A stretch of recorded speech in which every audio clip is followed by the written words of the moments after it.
John Bones Jones is a personal hero of mine. It is the Guys MMA podcast out of Louisville, Kentucky, the Geese. Real quick, different format. So instead of reviewing the whole card from last week, I tasked both my guys here to pick a fight that they want to talk about. Do not tell the other one. And we are going to discuss those two fights off the card, jump into some UFC news, and then talk about the Teixeira Hill card coming up. Numbered card, some names on it. It's a lot of names on it. Did you guys stacked. enjoy the card last week? Outside of the fact that all the guys that I picked to win didn't, but yeah. All right, so secret integrity. time. Trav was going to quit the show unless we changed how we did the recap of the cards. He said he's out of here. He's not gonna want to talk about every one of the losers that he picked every time, all the losers. So we're changing the format for Travis. Yeah, it hurts. Thanks. Just kidding. No, it was. It was an interesting card. You flipped the script on me. I thought the main card was fantastic. It was good. Let Travis go first. I'll be right back. I think I'm obviously going to go with Roman Kopylov. Okay. That dude, like I said, man, his hands are just so impressive. And he looked so clean during that fight. Like, that body work was something else. You can always tell, like, right before he's about to finish a fight, because he always puts in work on the body. Right. And it's almost kind of like a trademark of his. Just kind of like Gelton Almeida has that snap kick double leg. That's kind of his go-to. Once he's in that rhythm, he just pieces up the body and finishes it off, makes you not want to fight anymore. And I think that's a little bit of what we saw. Hats off to the other guy. He fought his ass off, but Kopylov's a beast. Yeah. Wasn't that the only fight you were on, Travis? Yep. No, you called Sean Strickland too, I think. Yeah, you did call Strickland. Yeah, he was on Strickland. Yep. But, I think everybody knew that Strickland was going to get that done. He's just, I don't know. He's so weird when he fights, the way he puts his arms out and he posts up. It's like you can't hit him. Everything that Nasruddin was throwing at him, it was nuts, but that's not my fight. Anyway. He almost really. I almost went into another tangent. But Kopylov's a beast, man, and I would definitely add him to your roster if you haven't already. He's worth his salt. Alrighty. I'm picking the Umar Nurmagomedov fight versus Ronnie Barcelos. Called this fight to a T. I had Umar keeping his distance, using those kicks to really create some space between him and Barcelos. I also correctly predicted that this fight wouldn't make it past the second round.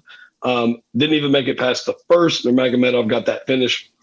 Had that really nasty combo where he kind of threw that kick to get inside, and then threw that short left hook after he threw that kick and he knocked him flat out cold, and then caressed his head. I've seen that meme going around where people were saying they wish they could find someone that would hold them like Umar was holding Barcelos at the end of that fight. And I was like, man, I'm gonna be honest, because that picture is going to be going around everywhere. If I'm Barcelos, please don't caress my head like I'm Sleeping Beauty or something like that, man. Like, but I will say this: he was giving him hell of a fight, though. All the way up to that point, that body kick was so fucking brutal. So yeah, kudos to you, man. You called that shit. Hey, yeah, kudos on calling the minus 1,000 favorite there, Preston. So hang on. So first of all, the humble pie is going around in servings for my two co-hosts because they both picked the fights that they both won to recap. No humble brags here. The other thing is I bet Barcelos just because the odds were just so ridiculous. And I was excited, disappointed. Yeah. Like every relationship I've been in. That spinning kick, I didn't even see that coming, like watching the fight, you know what I mean? So I can only imagine what it felt like for Barcelos to get that thunder kick right to the gut. I thought the hook was a little. I bet he shit himself when he got hit in the stomach like that. I mean, you can't tell me that you wouldn't shit yourself. I would. I thought the hook was more impressive because he threw that kick, and then as he was like coming down with his leg, he threw that hook, and it came from such a short distance, but there was more than enough power behind it to put Barcelos to sleep. He was snoozing. Yeah, and sleepy. I know a napper when I see one. Let's dive into some. I'm not going to say some. The UFC news coming out this week, guys. Spoiler alert: they were hanging the banner before the fight was announced. It's pretty fun. The Cocaine Express is reappearing.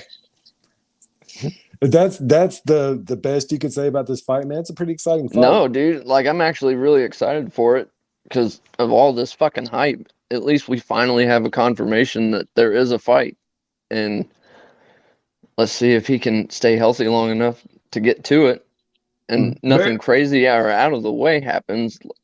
Just, I don't know, man. It's been a wild ride for him on his time off. So, like, he needs to get back in there.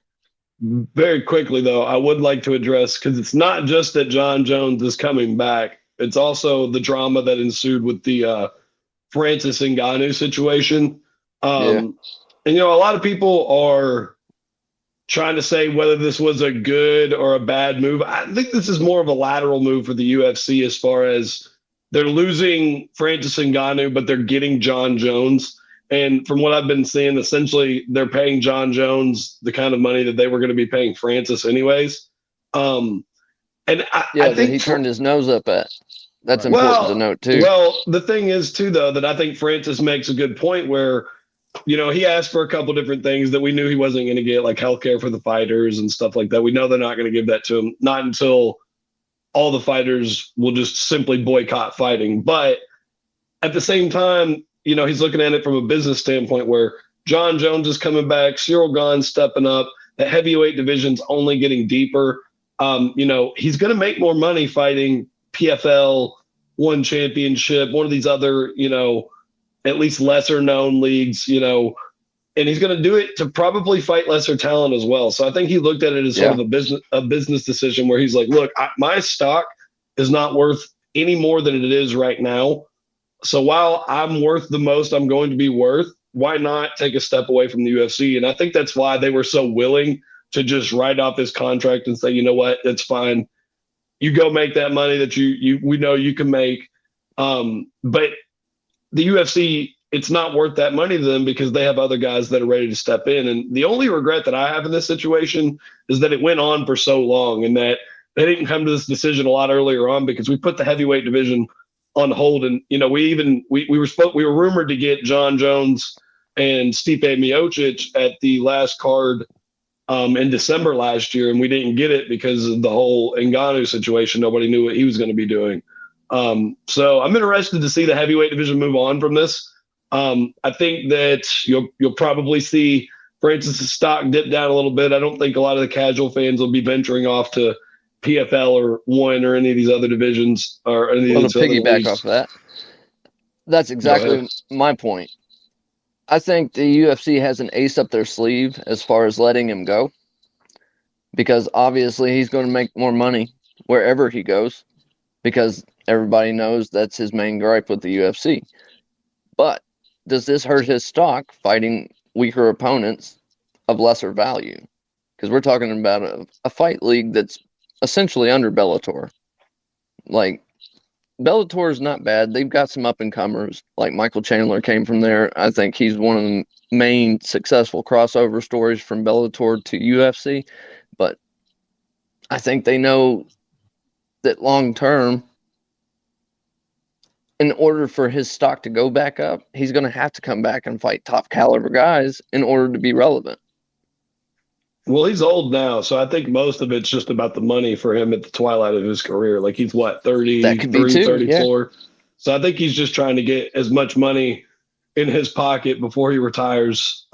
he's from the Cameroon. I'm sure I haven't researched his upbringing, but I only imagine he comes from humble beginnings. So for a guy like that, Francis isn't super big on legacy. So I think he's going to try to use what he can to make as much money as he can at the end of his career. And I just don't think that's going to be with the UFC. That's a possibility, but if he comes back and takes a super fight with somebody that took over the division, I mean, obviously that's going to be pay-per-view draws for days, and that could be the big money grab that he's going after. I mean, as far how as did that steal the shine? I'm so excited about Jones coming back, and the whole conversation now has turned into, well, he left. Because that's the debate. I mean, because Francis is we're all excited for John Jones to come back, but it's been so long since John Jones has fought that I think a lot of the excitement's going to be reserved to make sure that we even get to that fight in February. Because we all know how John Jones is. I mean, literally anything could happen between now and whenever that fight happens. So, and that was my exact point about it. Like, we've got to get to that fight before we can, before I can show genuine excitement. Because, I'm already excited. To be honest with you, the dude's only lost, and he didn't even lose. It was a no contest. In the entire time that this guy has been fighting, now there were some questionable decisions, like the one against Gustafsson and Reyes. But outside of that, the dude is 100% worth the salt and very relevant as far as fighting goes. I mean, the move to heavyweight, does it hurt him? Does it slow him down? I hope not. Because if it doesn't, I think he's going to continue his title run. All right, guys, you already rained off my John Jones parade. Even as a casual, man, I was still excited. Like back when he used to fight, he was one of my favorite fighters, and you all just made me sad about it. Still, John Jones, he's undefeated in the octagon and the courtroom. That's right, but not against the USADA. Preston, introduce our first fight, because as soon as this was announced that it was going to be one of the fights that we were going to talk about, you made sure to get ahead of what I needed to say, and I'm just going to let you have the floor. Mauricio? Right. You can't say Mauricio?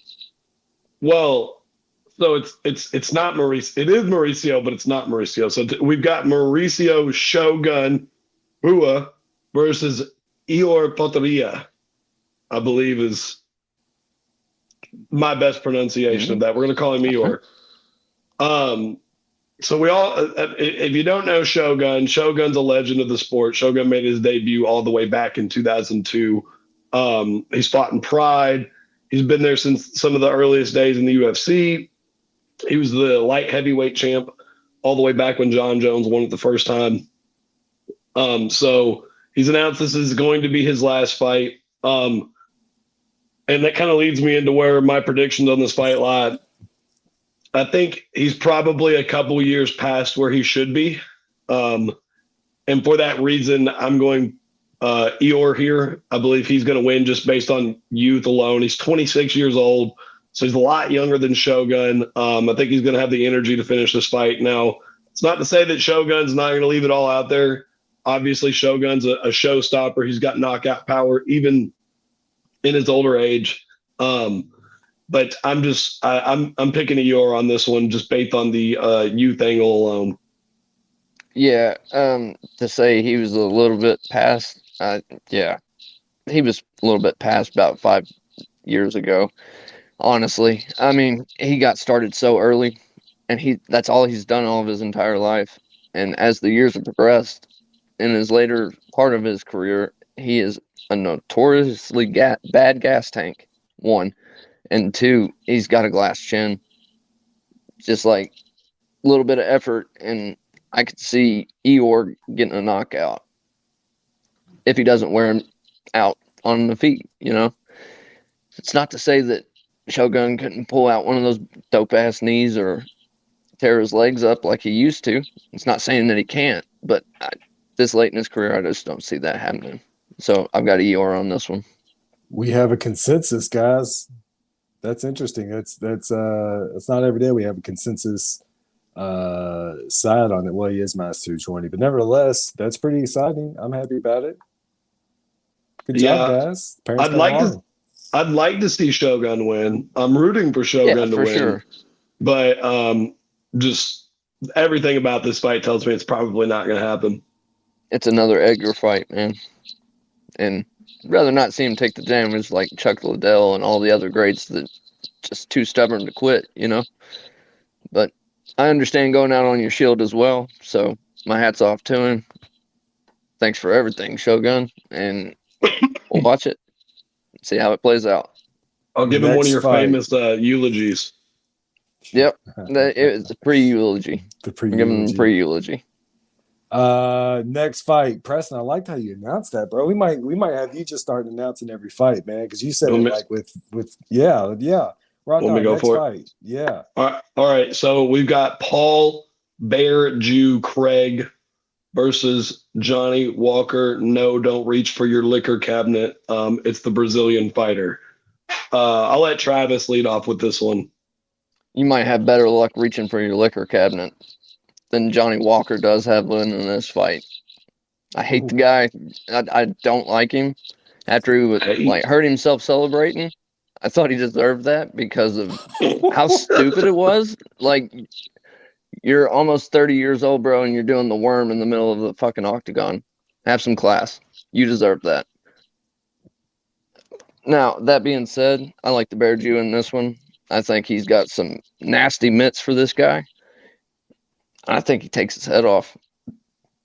Ooh. Well, while I don't share the haterade side of your argument, I do share in the fact that I think Paul Craig is going to win this fight. Little bit of a different method there. Along. Right. Paul's a black belt in jiu-jitsu.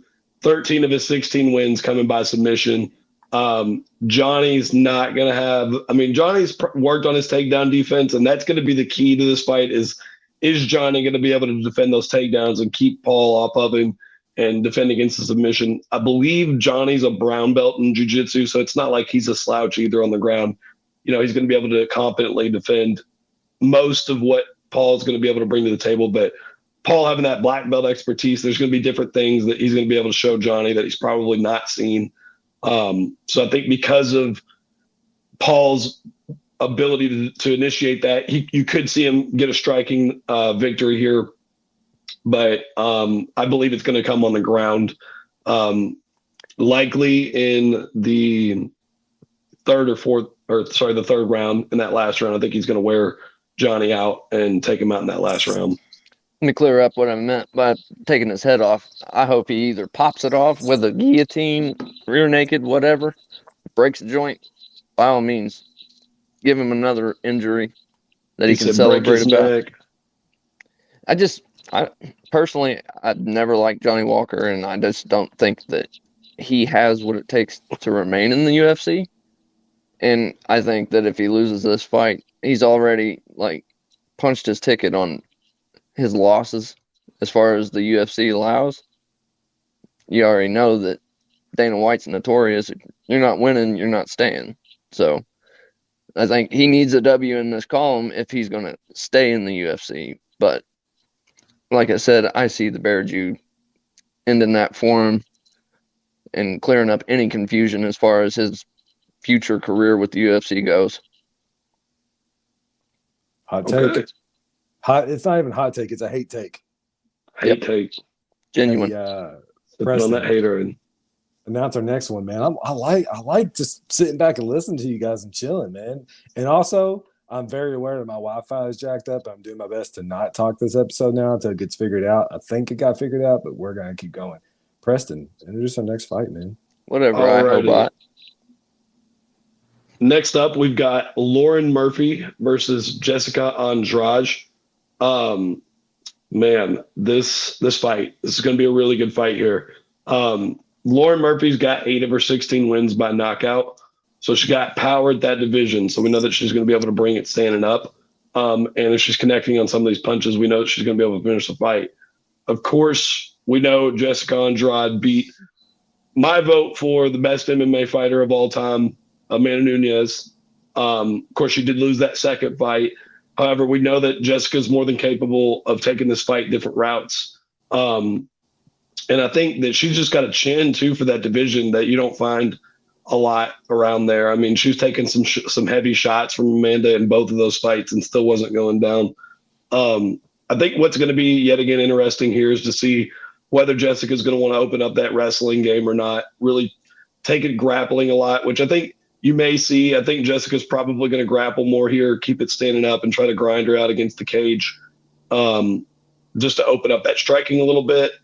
But I've got Jessica winning this fight, likely by submission. I think she ends up taking her down towards the end of the fight and getting that submission win in.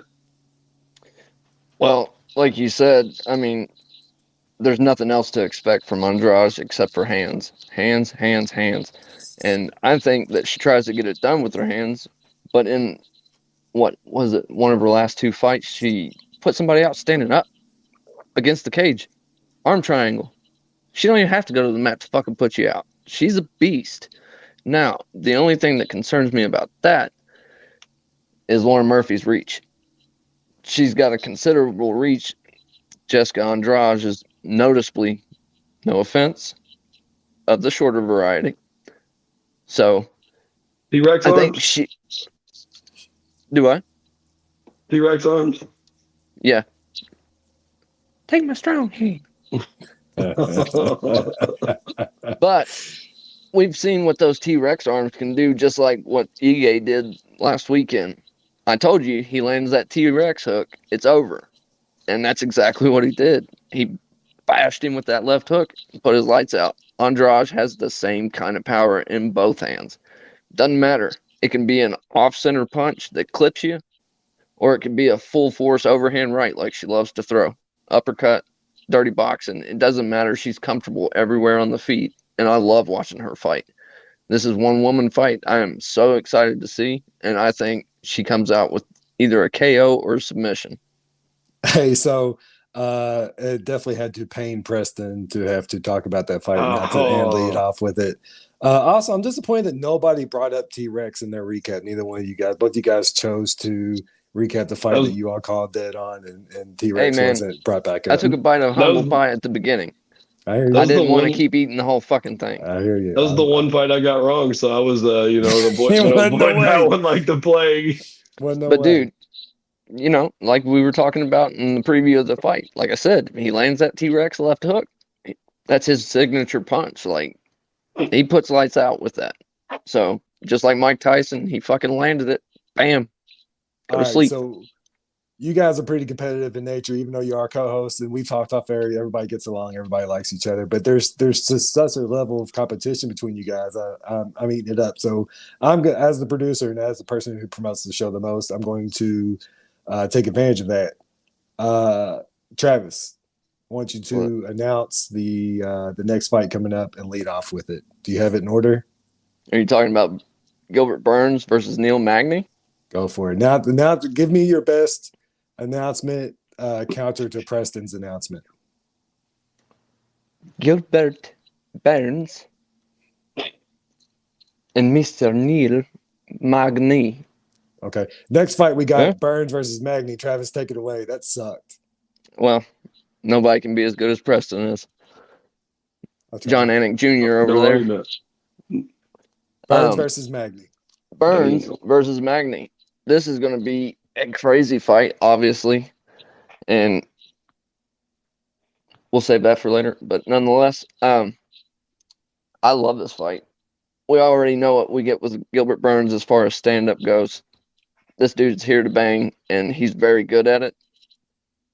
Now, Neil Magny, he had a little bit of adversity in his last fight, and he almost got put out. So that's something to consider fighting a veteran such as Gilbert Burns. He's fighting top-tier guys all the time. Like, that's all he fights. And to say that Magny could pull off a possible upset, I mean, he could, but I don't see that being likely. I see Gilbert Burns, finishing this fight unless it goes the distance whenever Magny can turn it on. If he can survive whatever onslaught Gilbert hits him with, I think he's got a good chance, but it's a 3-round fight, so I don't really see Gilbert fading too soon. unless he just completely steps on the gas from the opening gate. So I got Gilbert Burns by KO. I'm going to keep it short and sweet here. Travis, you're absolutely correct. It's almost to the point where I feel like they're feeding Neil Magny to the wolves. They're trying, because right? Because Gilbert's just a couple tiers above Magny in this skill level. If we're just being honest, I feel very comfortable saying that there's no doubt this fight gets finished before the final bell. And it just depends on what Gilbert feels like doing, whether he wants to take Magny down, choke him out, knock him out. Gilbert Burns can do whatever he wants to do to this man in the octagon come Saturday night. So get on top of him and pound him. I mean, pow, you know. Victory! I'm so glad the callback. Oh, the callback makes me so happy. Yeah, I had to do it. I had to. My Wi-Fi issue was multiple windows open. I was looking at ESPN while we were recording. Jeez, you need to upgrade that Wi-Fi. At least I have Wi-Fi, Travis. Hey, I'm on it, bitch. I haven't glitched one time. Whoa! Whoa! Preston. What? You can shoot shots, but I can't retaliate?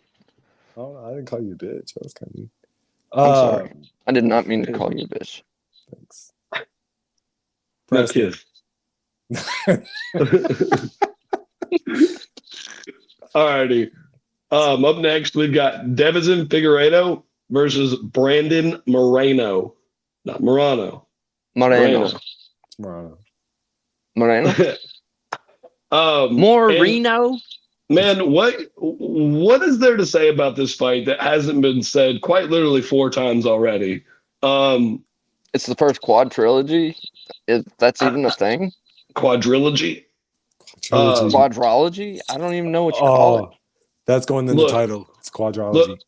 Look, quadrology. I don't care how deep this division is.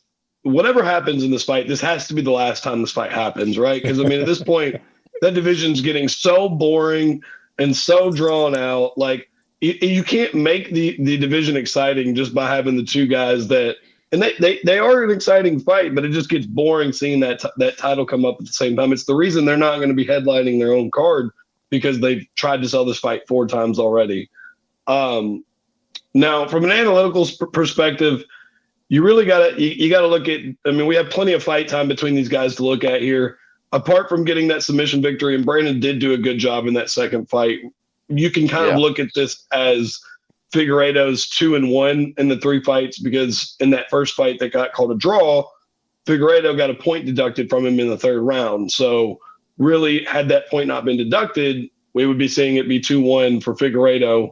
And this 4th fight likely wouldn't even be happening had it not been for the draw decision that went down that night. So I've got Figueiredo. I think when a fighter fights someone 3 times, I don't think it's like the NFL, Josh, where everybody's going to split the series like right down the middle. But I think Figueiredo is probably going to win this one. I think it'll be the last time they fight. Because if Moreno wins, then it's still got to be the last time they fight. Like, sorry, Figueiredo, fight some guys down there until Moreno loses again, and then, work your way back up. But they've got to do something else with this division. It's almost a dead division, if that makes sense. I mean, who's really fighting in it anymore? Not anybody that's like headlining cards a whole lot of the time. I mean, Brandon, number four is what we're coming to see. And we already know what's basically going to happen. It's either going to be something wild, like the submission that he got, or something stupid like a point deduction. So at this point, like, if you guys still have beef, yeah, get over it. Just go outside. Because you guys can't whip each other's asses, like, definitively. Yeah, just get on top of them and pound the shit out of them. That's right. Just pound him out. Just pound him out. But I didn't think it'd get brought back twice. That was good. I wasn't ready for it. Yeah. Oh, it's here to stay. Taking it back. We're taking it back. No worries. So, honestly, I mean, I really don't care who wins this fight. Like, Me neither. they both won it. Hey, so They that's both gonna won it. be that's They gonna have be them literally what we dead even clip. as far as odds go. So it's like, it's a coin toss. Who cares? That's just my honest opinion about Hope this it's a one. good. Let's hope it's a good fight. I hope it's a We're gonna good put fight at out least, like a a 4-second video. knockout or And something. it's gonna be Travis saying, "I really don't care who wins this fight," I really and that's gonna don't. be the Like, whole clip. there's no excitement to it for me because, like I said, like Preston said, I mean, we have so much fight tape between these two. Like, who cares who wins at this point? Fight somebody else. Give the lower guys a shot. Like, you're so badass you can beat the same guy 2 or 3 times. Well, it's like you Fight, said. You said it's a dead division, but I feel like you're right? murdering the division by having these guys fight 4 times. Like if it's a dead division, then you're just beating a dead horse at that point Right. by But beating the same drum multiple times. it's like nobody has any interest in it. Like being in that weight division. Like there's no enticement to be there. Hater. All right, Just calling it like I see it. tired of you guys stealing all the valor. I'm back to hosting this show now. My Wi-Fi's fixed. In the main, Glover to Joe. we have in Jamal the Hill. main.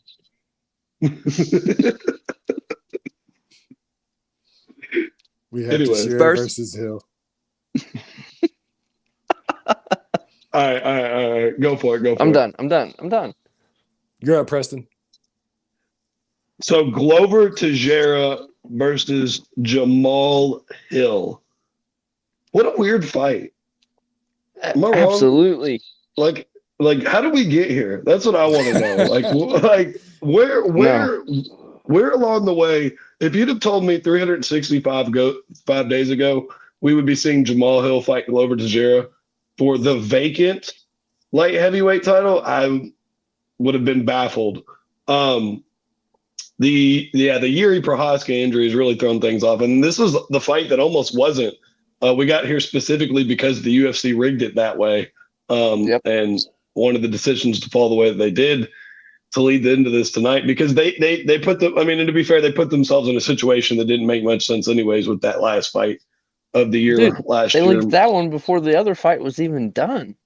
Yeah, it's a real banana, but which a lot of that fall over has to come from the John Jones and the Francis Ngannou situation and all that not getting done because that was originally supposed to be the main event. But as far as this fight goes for this weekend, I watched at least an hour and a half of Jamal Hill tape leading into this.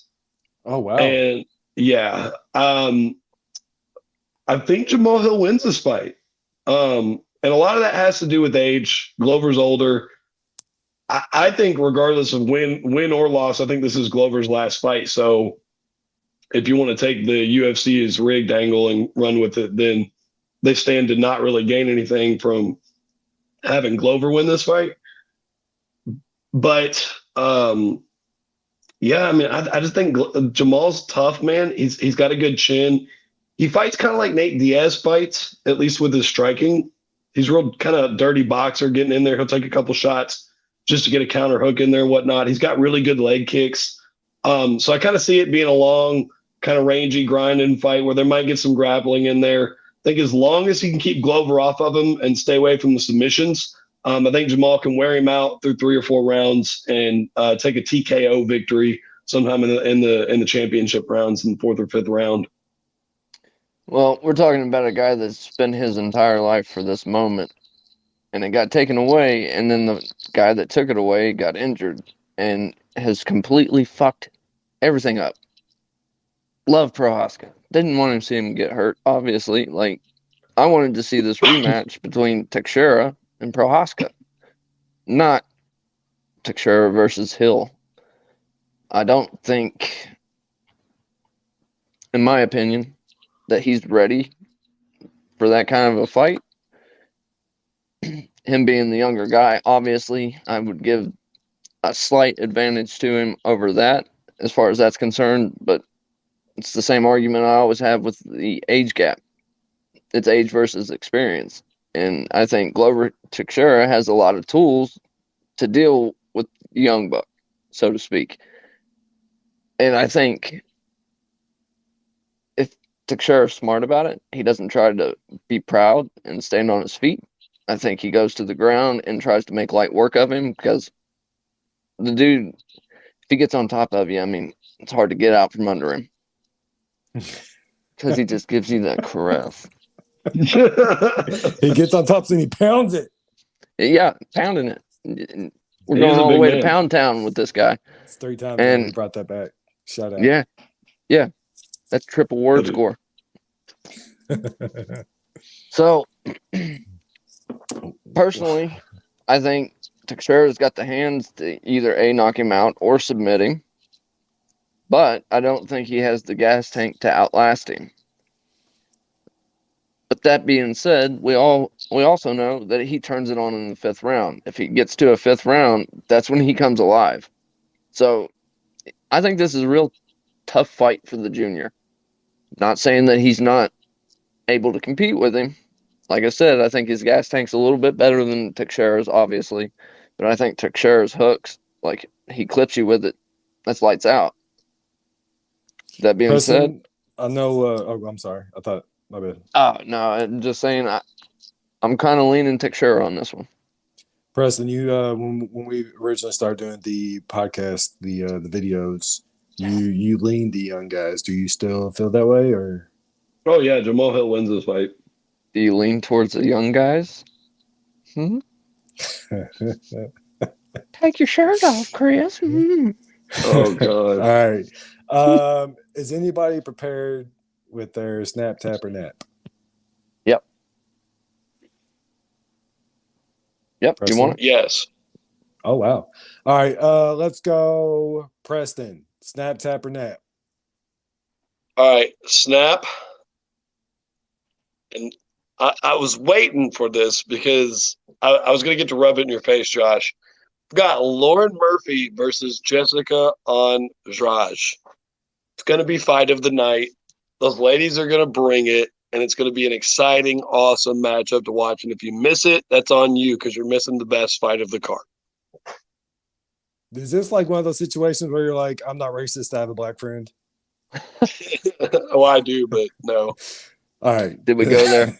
It's 2023. Did we just go saying, there? he never likes women fights, and now all of a sudden it's his snap just to prove a point. Hey. Go ahead. We're into politics. He's now. valid, Tap. though. He's valid, though. Okay. Tap. Let's hear your tap. I've got Paul Craig submitting Johnny Walker. No surprise there. We talked about that one earlier. I think that's going to be a good one for him. And then for Nap, I've got the main event. I've got Jamal Hill knocking out Glover Teixeira. Oh, I love your picks. Ooh, shots fired. Travis, let's hear your snap, tap, or nap. I love your picks so much that my snap coincides with yours as far as the Andrade Murphy fight. I think we see them both go off the rails and just try to knock each other the fuck out. I think it's going to be a fun fight. And I've got Andrade on that one, but we've already covered that. So, yeah, that's my snap. And my tap, Paul Craig against Johnny Walker. I think that's a no-brainer. And he just does whatever he wants to him on the ground. Are we going for number 4? No, I'm not going to do that to y'all. What I am going to do is tell you that I think in the main event that the nap is going to be dealt to Jamal Hill, and I think he goes sleepy weepies.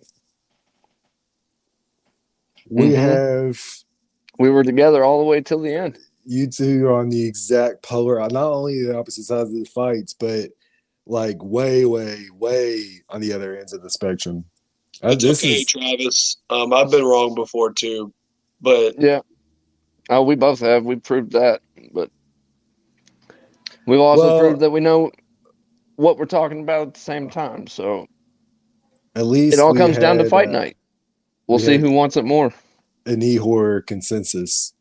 Proud of you guys for coming together on that. And proud of you guys for humbly admitting that you all can pick wrong fights, even though it never showed up in the recap. Oh, man. I mean, to say that everybody's perfect is bullshit, and anybody can sniff that out. So I try to be. I have integrity about my picks. Win, lose, or draw. I mean, that's what I picked, so I stick with it. I hear you. That's it, guys. We have anything else? 40 minutes on the mark, on the dot. Good job, guys. Look. Yeah. So Look. Exciting. The whole podcast was great all the way up until you all stopped talking about John Jones and started talking about Francis leaving, and it just completely just ruined my whole day. well, hopefully we didn't give anybody a nap listening out there and Well, you're accountable, shortening it Josh. down a little bit. So I think it went pretty smooth. I've been watching every fight, and I can pronounce a fuck ton of names. Can you name another casual that can do that? What's the guy in the blue corner on the first fight's name? My Wi-Fi's cutting out. What'd you say? Oh, now it's messed up again. Yeah, it is the Guys MMA podcast. Thank you all for listening. Have a good night.